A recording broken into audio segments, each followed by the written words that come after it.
আবার নতুন করে মুন্সিগঞ্জ জেলা বিএনপির দায়িত্ব গ্রহণের পর জিয়াউর রহমান শহীদ জিয়ার মাজারে মুন্সিগঞ্জের মুখ্যমন্ত্রীকে নিয়ে শ্রদ্ধাঞ্জলি এবং ভাষা পাঠের জন্য তখন মনে হয়নি তিনি দ্রুত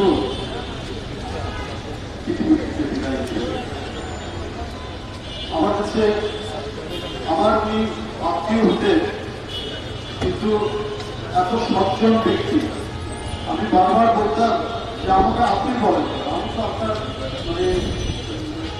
আপনার অনেক ভাই বসে না তো বসে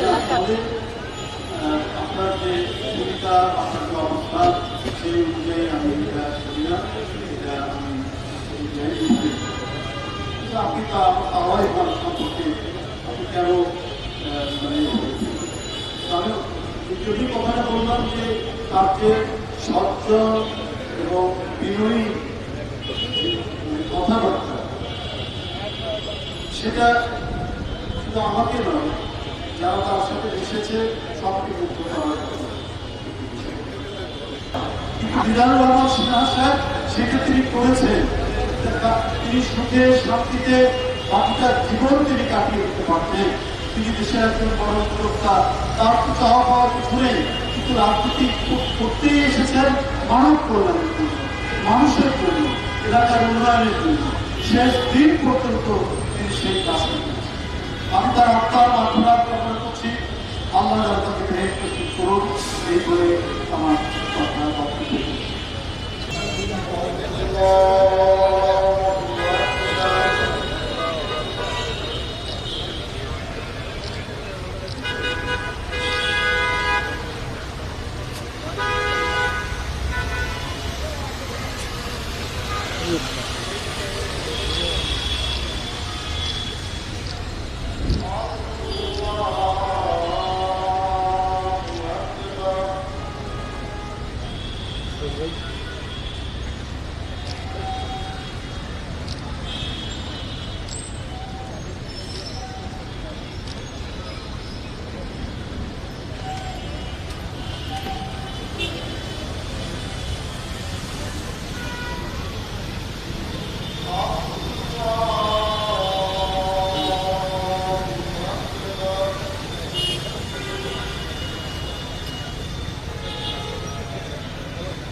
ভাই আপনি সামনে যান না, কেউ সামনে যান না।